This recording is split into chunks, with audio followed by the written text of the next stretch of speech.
Well, that was fantastic. That was sort of a natural hush at 6:45. Very impressive. So I'm really delighted to welcome you all to this event this evening.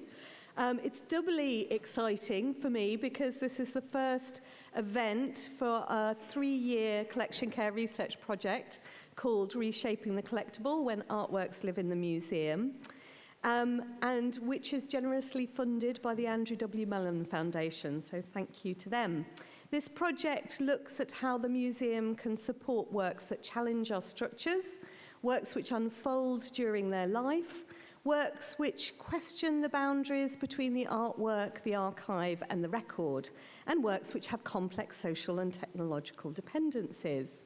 So this event and the event tomorrow afternoon are focused on our first case study, which is looking at the conservation, stewardship, and legacy of 15 net artworks which were commissioned by Tate between 2000 and 2011. So as we head to the 20th anniversary of Tate's first net art commission, we're taking this moment to look at what the internet was then, what it is now, and what it has and perhaps continues to afford artists who choose to harness the internet in their practice. So one thing that has been striking, I think, in looking at these net art commissions is how current the themes are from those times. So participatory practice is big, fake news and visions, new visions of democracy, fictional narratives, the possibilities of traversing national and international borders, perhaps particularly pertinent in the UK at the moment, and our identities. So this evening we're delighted to welcome Dr. Christiane Paul as our keynote speaker. Christiane is a leading scholar and long-standing champion of digital art. She is Chief Curator and Director of the Sheila C. Johnson Design Center and Curator of Digital Art at the Whitney Museum of American Art. She's also a professor in the School of Media Studies at the New School in New York. So in addition to publishing widely on digital art, Christiane Paul has curated a number of groundbreaking exhibitions. Of the many, many exhibitions she's curated, I'm just going to mention 2. The first is a Whitney show, which is Data Dynamics, which was an exhibition of net art from 2001, which I hope is on our timeline over there. And her current show, programmed Rules, Codes and Choreographies of Art, 1965 to 2018, which is co-curated by the Director of Conservation and Research at the Whitney, Carol Manguzi-Ungaro. So in addition, Dr. Paul has curated a number of festivals and biennials around the world. And actually, I think that festival culture is something that we would really like to touch on here today, as well as being the curator and instigator of Artport, which is Whitney's net art portal. So Christiane will speak for approximately 40 minutes, after which time she'll take a few questions before we invite 2 additional panelists, Gary Stewart and Natasha Petroshin-Bacheles, to join Christiane in a panel which will be introduced and moderated by Anne Barlow, our Director of Tates and Tives. So thank you very much, and I give the floor to Christiane.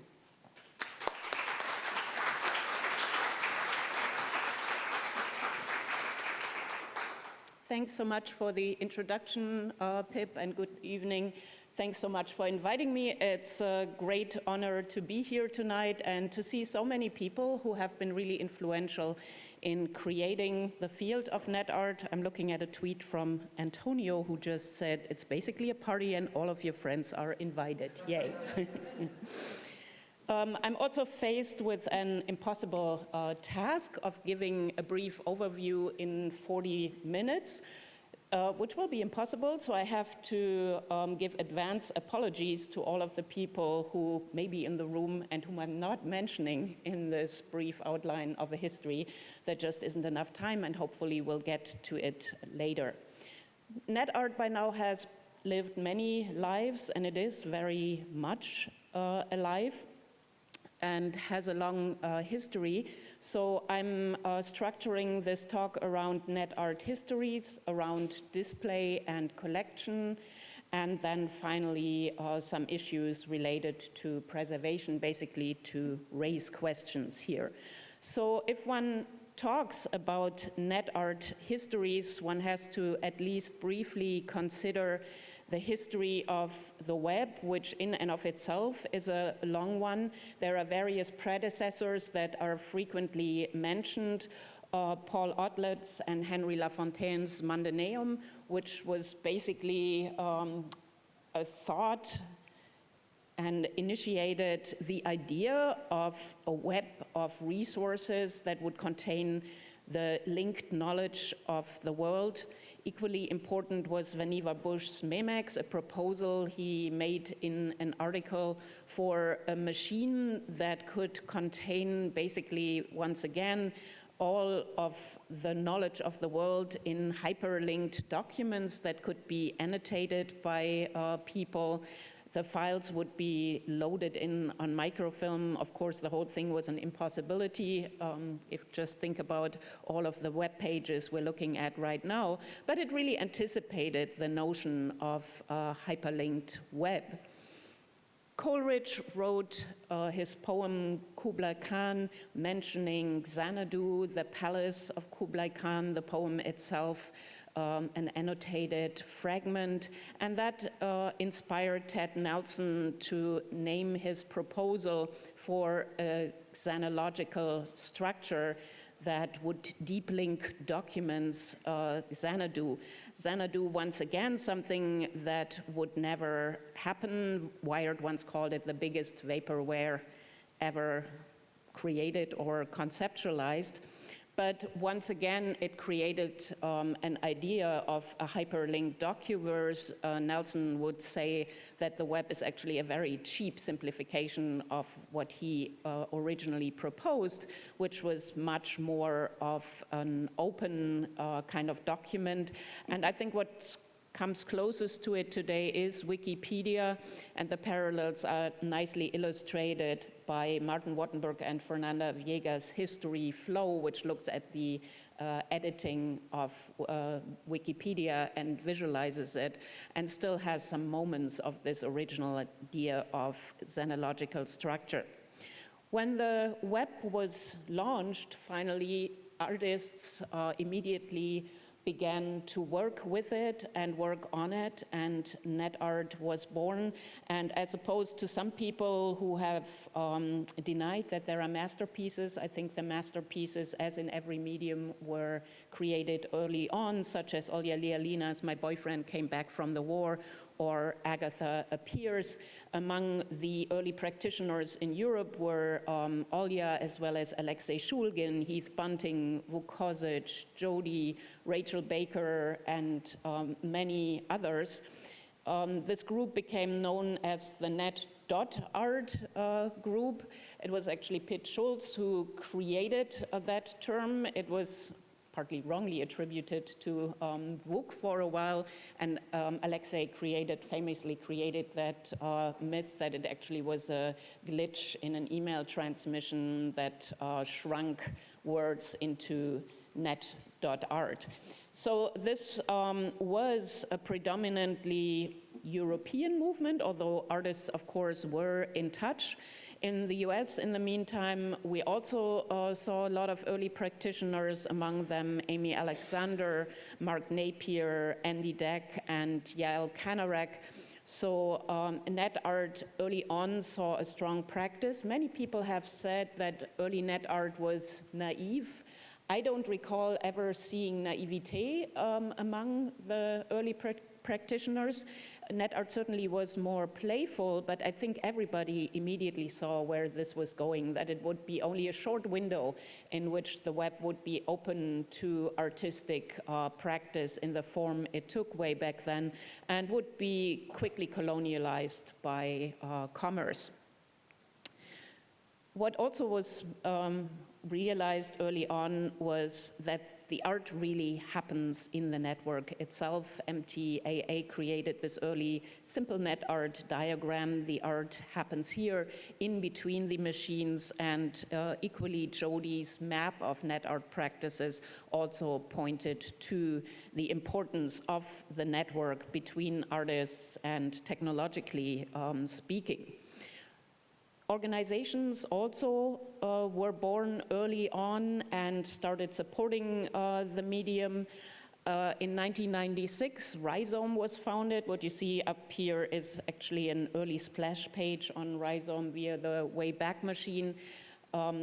Mark Tribe was the original founder, and I very much remember us sitting around a table. At the same time, I founded Intelligent Agent newsletter and magazine, and Yael Kanarek would a few years later create the Upgrade. It started with meetings of net artists in a pizza parlor, and it became an international network in the end.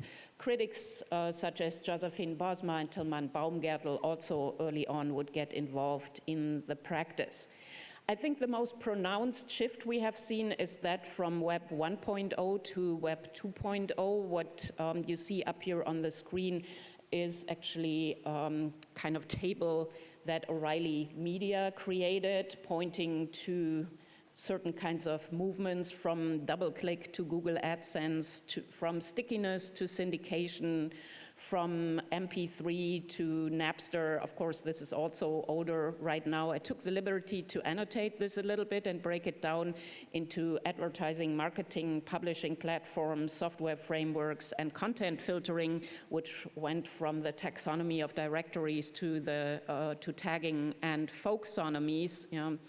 O'Reilly would also claim that there has been a move from 1.0 to 2.0, from publishing to participation, while I would say Web 2.0 is much more broadcasting than participation, and you had a lot of participation in the early web. I did at one point a bigger map of this 1.0 to 2.0 that all of you can access on Prezi. So I'm just going to highlight within Net Art Histories a few points from it that I think are crucial. So if you're juxtaposing the data spaces of 1.0 and 2.0, you had in the early days browser art that used Netscape. IOD's WebStalker came about, also Maciej Wisniewski's Netomat. Both were also part of this idea of artware, that finally the boundaries between the design of a tool and art would be completely blurred, and the tool itself would become an artwork. And I think this is distinctly different from the work that artists have been doing in data spaces 2.0, such as Google Will Eat Itself, a work by Alessandro Ludovico, Paolo Cirio, and Übermorgen, which is part of a trilogy.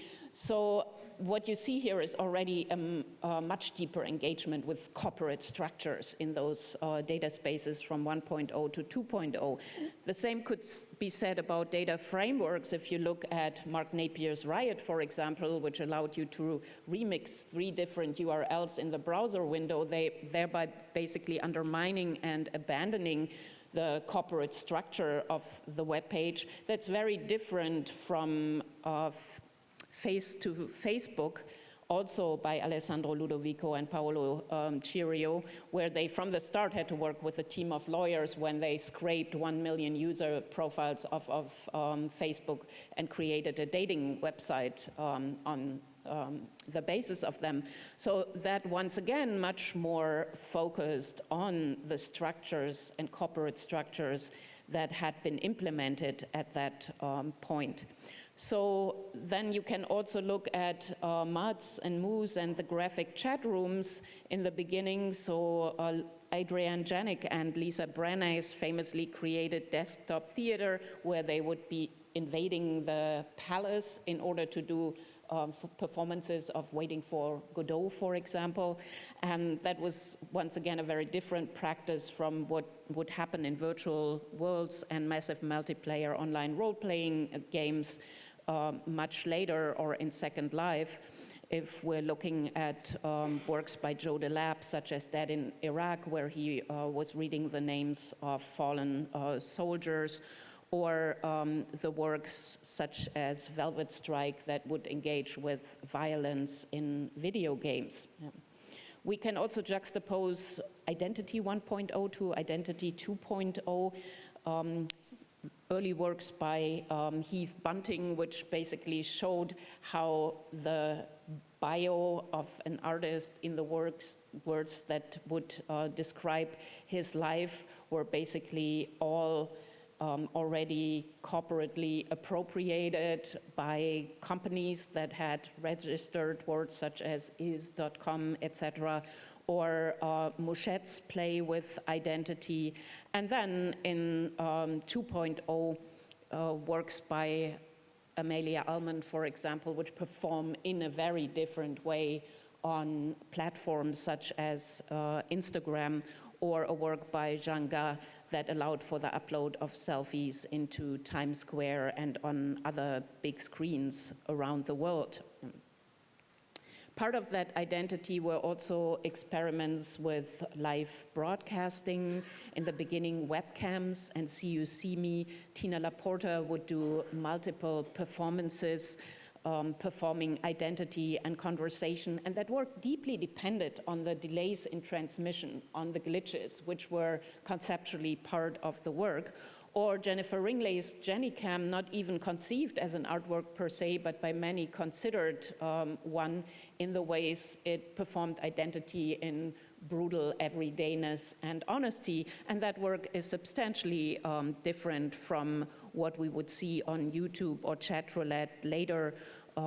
Works by Petra Kortright, for example, Bugging Out, or by Eva and Franco Mattes in the performance No Fun, where Franco famously pretended to hang himself in the window, and you have a recorded record of all of the responses to it, which already in quite a cynical way show you the range of reactions of empathy and of complete disregard for what might be happening, and also getting to the idea of the real and the fake in ways that have become so much more prominent right now. Cultural production on the web has also changed, partly due to the fact that networks now allow for wider participation, if not necessarily deeper one. So in the Web 1.0 area, you famously had pieces such as Mark Napier's Pea Soup, or Andy Deck's Open Studio, in which people collaboratively could create. More 2.0 is work by Perry Bard, which actually remakes A Man with a Movie Camera through contributions by the public who have redone scene by scene, for example. So a much, much wider engagement, and today also one that can use multiple different platforms. Yeah. Digital labor and the whole notion of it has changed a lot. eToy were really leading in inventing new structures for the net artists and creating a corporate kind of structure for networked practice, thereby being in charge of also the commerce related to it. And I think that's very different from the projects related to digital labor 2.0 that we have seen, such as pieces by Aaron Koblin, The Sheep Market, or 10,000 Cents, which use Amazon's Mechanical Turk to hire people that perform practices without really knowing what they are doing. You know, so the blind automation is very much at the core of the pieces and what Aaron is investigating here. Protest 1.0 and 2.0 are also distinctly different. There was a lot of artistic practice that used the web for activism. I just want to mention Electronic Disturbance Theater, Brett Stahlbaum, Ricardo Dominguez doing Floodnet, which actually was created around the Zapatista movement, and that was more of a Java applet that we all would set in motion in order to flood servers. And of course, that has changed to, or would later on change to corporately hyped Twitter revolution, which is a very problematic notion in the first place. And I always found the little sticker, "The revolution will not be tweeted," right on when it came to a critique of that. The practice you see on the net right now, I would argue, is very different because you do not have net artists in the original sense anymore, or at least very few. Artists that would identify as making net art their main medium and doing their practice mainly on the web. Today, artists very often cover a range of media in their practices. They work on the web, they translate into installations. I'm just mentioning one example here. Clement Waller's postcards from Google Earth, which takes found images from Google Earth and points to the glitches in mapping, although he would say it's not a glitch, it's the logical consequence of the mapping breaking down. But what Clement does with these images is not only exhibit them online, but turn them into postcards or exhibit the images as cultural forms. And I think that's typical of a lot of the practice that we are encountering on the web these days. So on the one hand, net art is very much alive, and on the other, I think net art has tremendously changed from its 1.0 to 2.0 to so-called post-internet manifestation. And I have a lot of problems with that term in and of itself because it suggests temporality that just isn't there. I'm aware of the fact that it means beyond the internet, but at the same time, I think it confuses temporalities. At the same time, it describes a condition that I think is very important, a point where the language of the web has basically infiltrated society to a large extent. You can take the vernacular for granted, and you're returning to materiality in many ways, where objects themselves are embedded with networked technology. So it is a very different flavor of work that gets created here. So I want to move on to speaking a little bit about displaying net art and collection. So net art started being exhibited at the point it was created. This is a terrific timeline of net art exhibitions going through the decades ultimately, and highlighting so many venues that have been created over time, from the very early museums on the web that basically would just put scans of images online, to landmark exhibitions of net art and platforms such as Rhizome museum spaces at the Walker Art Center, eSpace at SF MoMA, or Artport at the Whitney, and the many, many artists and organizations, among them Turbulence, Furtherfield, etc., who have worked on bringing this medium to the forefront and commissioning works, talking about works, and documenting them in many ways.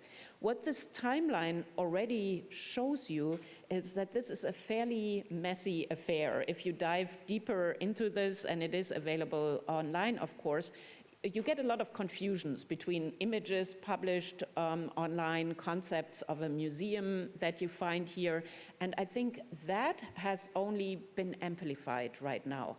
Online exhibitions at some point used to be exhibitions of net art or of work that you would experience in its native environment. You would get the actual work.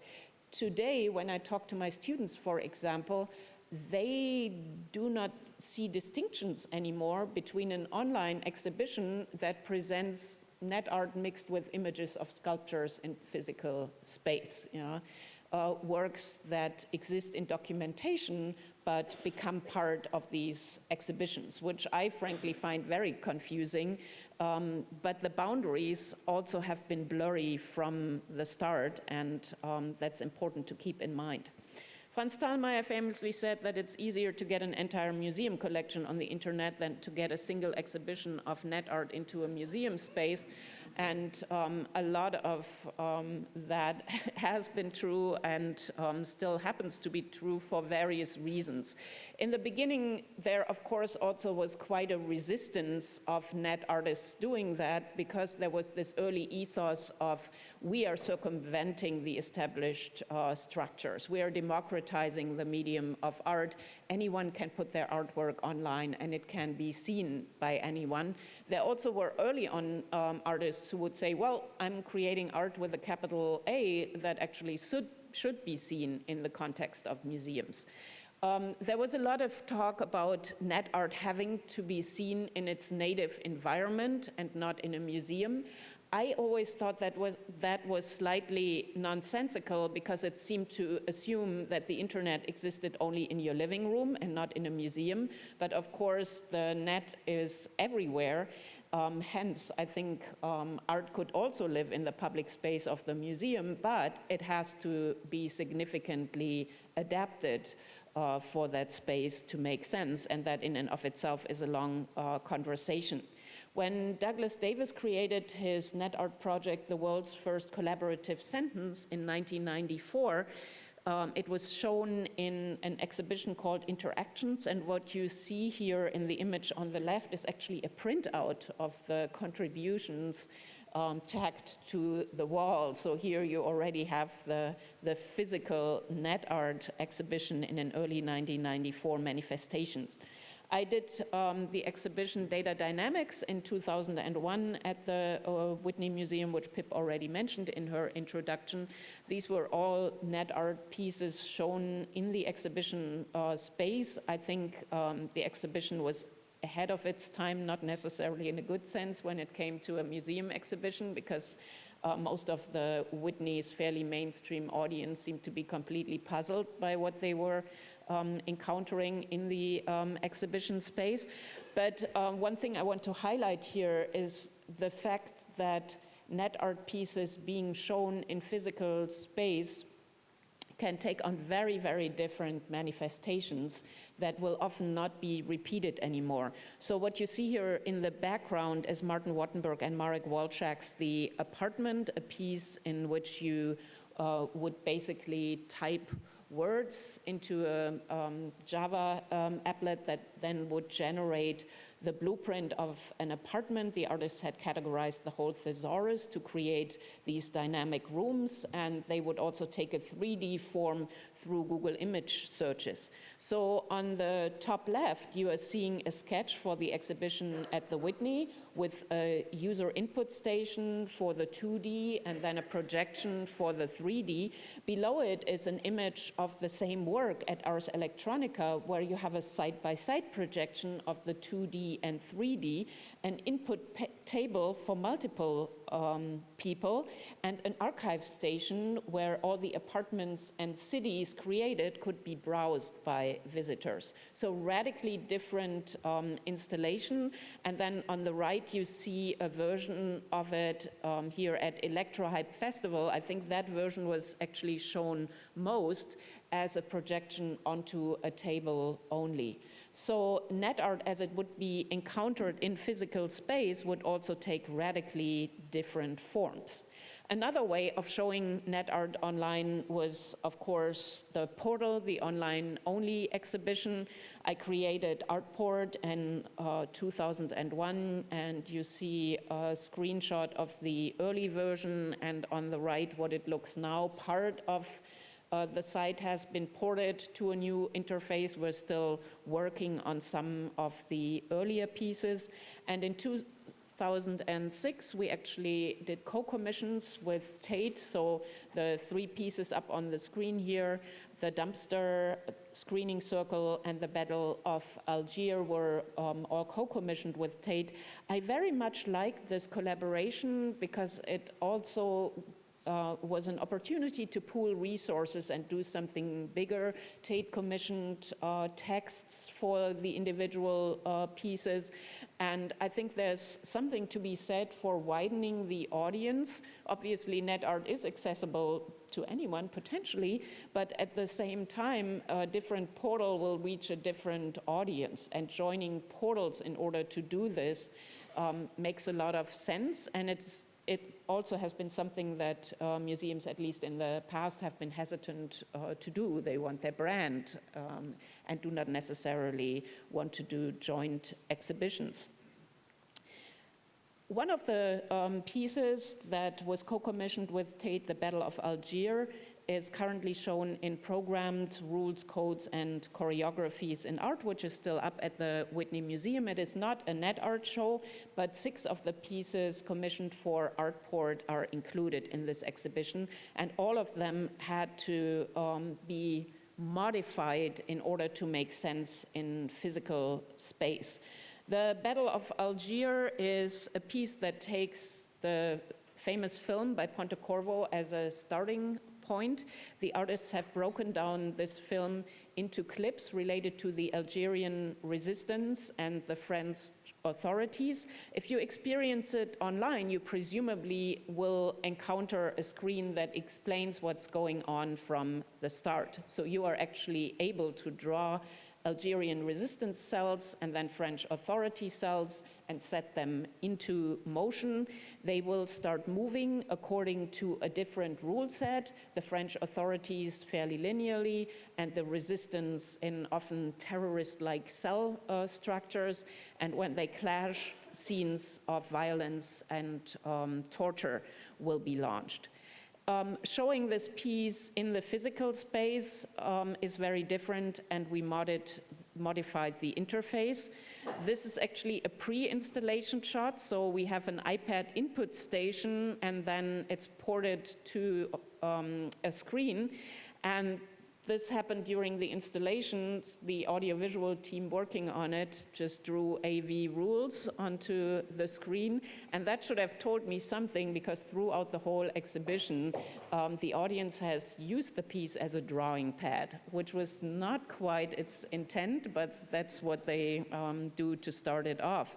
So in the version now on view at the Whitney, the instructions are relegated to the side. You encounter a screen where you have the options to alter the story trajectory or draw a new story, and only that will get you to the screen with Algerian and French cells and make it possible to launch it. So the whole interface and user interaction have been changed for the exhibition.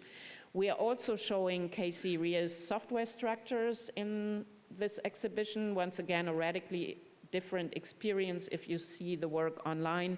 Here we are projecting it at the same scale as the Solowid wall drawing that appears next to it. And of course, the point of Casey's software structures was to build the connection between Solowid's rule instruction-based structures and software art, which also always is based on these rules.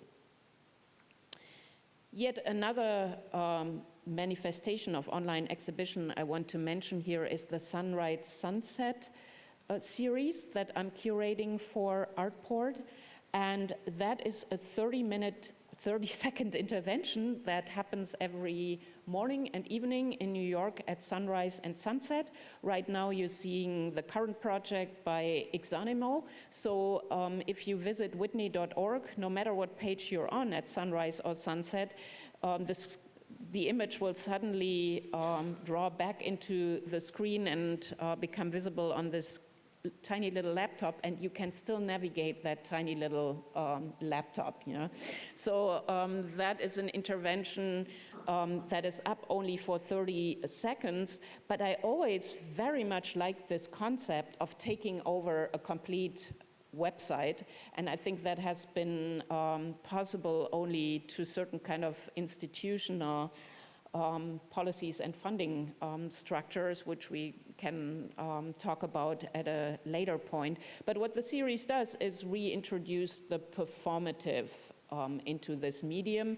There also is the built-in time factor. Not many people will see it in New York at sunrise time, and most Europeans will, of course, at that point in time. So moving on to collection, once again, I can only very briefly outline some key points to talk about here. So one of the first questions to be asked is, who is collecting? Are we talking about private collectors, museums? Are we talking about public art and organizations, or corporate spaces from the hotel to the cruise ship? Rhizome's art base was remarkable in this context and sense, because it wasn't started as an institutionalized collection, but basically as a repository for artists. And I remember artists way back when complaining like, oh yeah, I'm just giving you a copy of my work for free, what is this? Yeah. But in the end, what it turned out to be, and I'll get to that a little bit later, was really one of the crucial repositories in keeping net art alive, because no institution or organization at that time was paying that attention and collecting works in a repository. Artport also has an interesting history in that sense. So all of the projects that are commissioned for the site were commissioned as non-exclusive licenses from the start, because I argued that it was against the medium of net art for a museum to suddenly claim ownership. And I was at the time also very worried about conservation. We did not have a real conservation lab at the Whitney at the time, and nobody who would have had the expertise to conserve online art. So I figured it's much better if we actually branch out and operate on the basis of distribute or die and let artists retain copyright. But then a few years ago, I also felt that Artport was too much of a stepchild, and finally made it possible for Artport to enter the Whitney Museum's collection as a collection of its own. So there is the Artport collection next to within the museum's permanent collection. All of the artists have the status of permanent collection artists, but at the same time, the works are still non-exclusive, and artists still have copyright. Then collection models, we have to think about how scaling the editions and pricing, establishing relationships between something unique and original, establishing authenticity, diversifying across different platforms, anticipating preservation needs, and licensing, which has become much more prominent lately. Raphael Rosendahl famously created his art website sales contract, and I think quite cleverly he assigns a domain name to each web piece, which then in the collection by a private owner or an institution also constitutes a kind of ownership, because the domain name is transferred to you. More problematic for museums to handle are pieces such as Lorna Mills' Ways of Something, which is in the Whitney's collection. What you see here up on the screen are all of the artists who have 1-minute excerpts within that work. And that work typically enters collections as a work by Lorna rather than a work by all of these artists, because for an institution it presumably would be very problematic to suddenly add 100 artists to it. So here we're entering a kind of gray zone of the remix that is so prominent in net art. I want to end this section by just mentioning services such as Sedition, through which you can collect works, and they actually use the term collecting, while ultimately it is licensing. You're never downloading the work onto your hard drive, but you're experiencing it from your vault through the service. I think it's a nice way of getting some money to artists. I quote unquote collect through Sedition too, which is mostly to support artists, but I think we also have to be very clear about the fact that many of these services and organizations basically offer a license. Yet another way of collecting an asset has been introduced by Paul Chan through Badlands Unlimited, which introduced Files. And Files is basically a service through which you can collect scripts, such as Cory Arcangel's Jabber.pal. So I want to end by talking a little bit about preservation challenges, or at least raise a few questions about it, because once again, there's not enough time to go into depth here.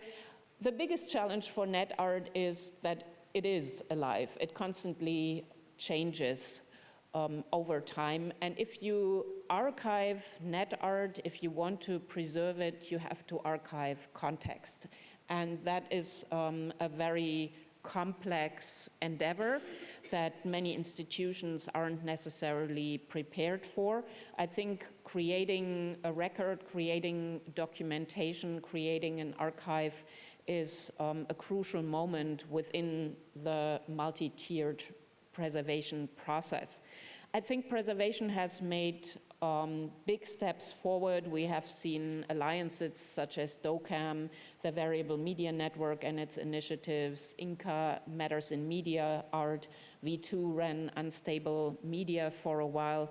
There have been conferences such as Caring for Software-Based Art at the Guggenheim, Tate's Media in Transition, then the Digital Art Conservation Initiative that was kicked off at ZKM and was basically done in collaboration with 5 other institutions from the Upper Rhine region. And artists have also become much, much more savvy in thinking through preservation for their sales. Rafael Lozano Hammer published best practices for conservation of media art from an artist's perspectives on GitHub. And I think all of these are incredibly helpful resources. I would say that museums are actually way behind in collecting. I'm less worried about the preservation because there are people who have really worked hard for decades on establishing best practices. The problem is that many works have not been collected and they will die, not because the preservation strategies aren't there, but because nobody makes a commitment to them. Once again, Rhizome has been very important to the preservation of net art because the art base actually also laid the foundation for the net art anthology, which was supported by the Thoma Foundation and others, which retells the history of net art from the 80s, so pre-web through the present day, through presenting 100 artworks, and this is also accompanied by a terrific anthology and book. We have seen many preservation tools that have come about, from the Variable Media Questionnaire that outlines many important questions for the documentation of the art form, to the web recorder and emulation as a service, both also initiatives by Rhizome, and I think Dragan Espenjeet will talk more about that tomorrow. So I have been using the Variable Media Questionnaire as a starting point for coming up with questions that we ask digital artists or net artists when they come entering the collection. Amelia Ullman's Excellences and Perfections, which I already mentioned, has been preserved through the web recorder, and I think the work that is currently created on platforms such as Facebook or Instagram really needs this dynamic recording and archiving in order to present a snapshot of a performance at a specific time. And emulation, I think, will also really take off in the future, hopefully. I'm always dreaming of a time where it will be possible to just go online and launch all of these old works in their native environment again. And what would make that possible is cloud-based services such as Amazon, and not putting the weight on individual organizations for whom this would be too much to handle. So I also want to just throw a term and some ideas related to documentation and preservation out there. In her article, Enabling the Future or How to Survive Forever, which is published in the companion to DigitalArt I edited, Annette Decker makes propositions for authentic alliances, which are built on Pip Lawrenson's work and ideas. So what she tackles here is the enormous complexity of authenticity when it comes to time and authorship and materials within net art. If you look at a work such as Mouchette, for example, it exists not only as a website, but also as a fan club, as a shop. There are various manifestations and things that the artist has done over the years. How do you even begin to describe those types of materials? How does all of this hang together? And I think the idea of authentic alliances is very helpful in thinking through that. And I want to end by returning once again to Douglas Davis, the world's first collaborative sentence, for which we did a preservation initiative a few years ago. And without going too deeply into it, the most interesting thing to me were the philosophical questions that arose from this, and they are intrinsic to net art per se. At the time we did this, we were not able to talk to Douglas anymore about he would have wanted his work to be preserved. And we ended up creating two versions of it. Apart from the fact that we had to restore functionality on various levels, the key issue for us were all the broken links in the work. And whether we should take the stance of, well, that's the web changes and links break and that's that, or if we would say, well, yes, but the web has also been archived. There is the Internet Archive. There are initiatives and possibilities of creating a record of those links. So what do we do about that? And in the live version, we leave the original links and URLs posted by contributors broken, pointing to the ephemeral nature of the web. You will also encounter one page, I think this is page 5, where there's a link to the White House. And a few years ago, of course, if you would click on that, you would end up at Barack Obama's White House. Then we created a historic version where we left the code mainly untouched, but of course made everything legible again within the browser window. It displays as it would have at the time of its creation, but the links have been modified to copies of the original pages at the Internet Archive's Wayback Machine. So once you come to page 5 and you click on it, you're able to go on a journey through history and look at the White House of various administrations. And that is precisely the context, I think, that needs to be preserved for net art. How did this environment read in the 90s, in the early 2000s, and now? And that is one of the big challenges that we have to tackle if we want to keep net art alive. And I'll end it here. Thank you very much.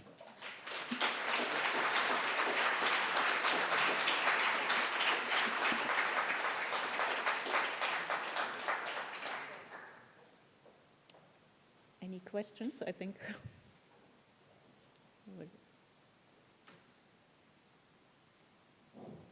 Questions, comments?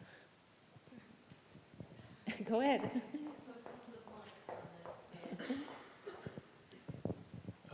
You mentioned the sort of like the cloud-based system to enable you to play back obsolete technologies. When does that come into being?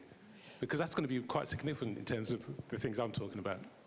Well, it is actually, it is partly there. I could bounce that back to Dragan, who has a lot more to say about that. If you want to hand over the mic, it actually would be. Yeah, so we use cloud-based emulation for many works in the NetArt anthology at Rhizome, and we basically run our own instance of the emulation as a service framework on cloud computing to bring up old operating systems. I think one that runs, for example, Windows 2000 will go online on Thursday. We have used Macintosh several versions and Windows several versions, so yeah, that definitely exists. Yeah. And hopefully that will, I would like to see a time when that's a standard service that is basically offered to museums and institutions, because once again, you can't, I mean, Rhizome wouldn't be able to support all of that without cloud-based emulation, you know, you just, yeah. I think Hannah. Thanks very much. There's a quote that I've taken from something you've written, Christiane, that I always bring to students when I'm talking about media art histories, which is that you don't just need an art history, you actually need media literacy, and you need to understand the history of the technology as well. And a long time ago, when I was working at the Science Museum, I acquired a copy of Listening Post by Mark Hansen and Ben Rubin. And Stuart Comer, who used to work here, helped me get the funding for it by writing a testimonial. And Stuart asked me a question, which is, do you think it's your job as the Science Museum to own this history? And I said, no, we definitely don't think that. But I think it raises a really interesting question about where should that history lie and what role should museums have? And are there any hopes for more collaboration between museums that hold the art history and that hold the scientific or the technological histories to perhaps collaborate a bit more? I think that's absolutely necessary. If you approach it strictly from the narrow perspective of art, let's say, this question doesn't come up with regard to painting, you know. I mean, every museum tries to make a contribution to creating a history, telling a history through its collection, for example, and different collections have a different mission and focus, you know. So on that level, one would, of course, say, sure, institution X owns part of the history in creating it. But I think that is more complex when it comes to digital art or to net art, because even if you would say, you know, okay, we need to tell a history of paint too, it's not that complex. I mean, if you go down to levels of pigment and telling histories of pigment, okay, but that's still very different from the history of technology. And it's a difficult boundary to straddle, because you also don't want to push the technological back end, which feeds into one of the most common criticisms of the medium. Oh, it's all about technology. It's just showing off tech. But at the same time, you need to understand that context. And I would say, with regard to digital art, I don't think that art museums are the best place for taking on all of the support roles that we need. There needs to be more collaborations with other institutions. The reality at the Whitney, for example, is that Rhizome is like decades ahead of us. So we have had meetings with Dragan or Ben Fino-Radden in the role before, and we're very much counting on services they are developing or working with them or hiring them, because it's something that the Whitney just couldn't take on. There aren't the resources to do that. So I think we have to spread out more. We also have to form preservation alliances. I think that has worked also fairly well with digital art conservation. I mean, I think about all of the conferences and people who come there and case studies that have been done between institutions. So once again, collaboration is key for this medium.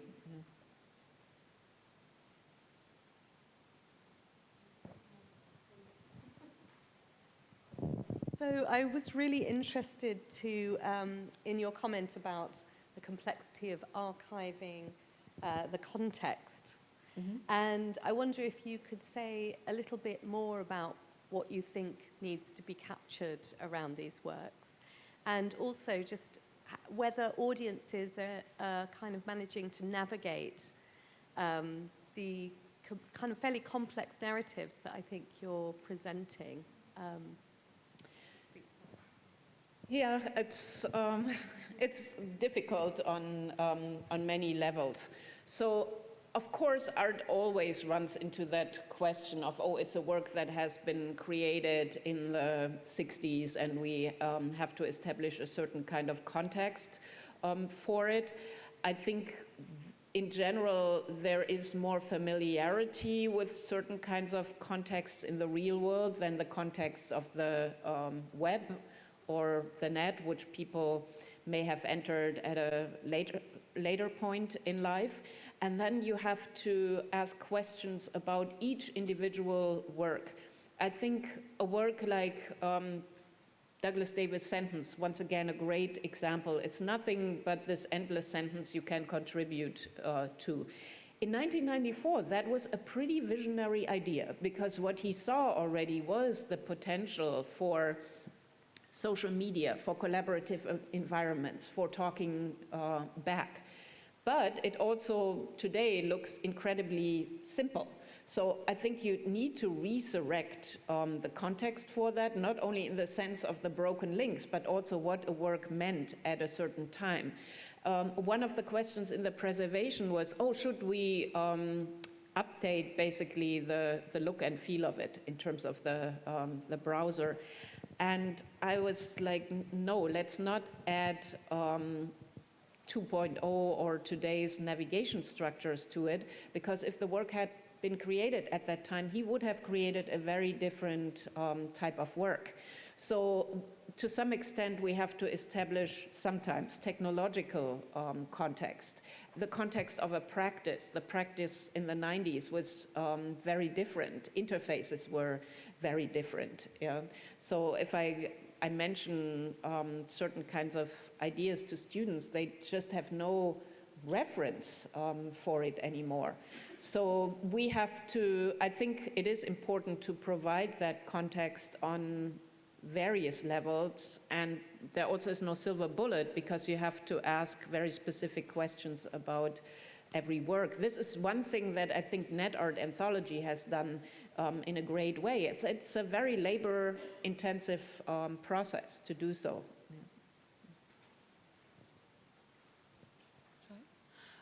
Yes.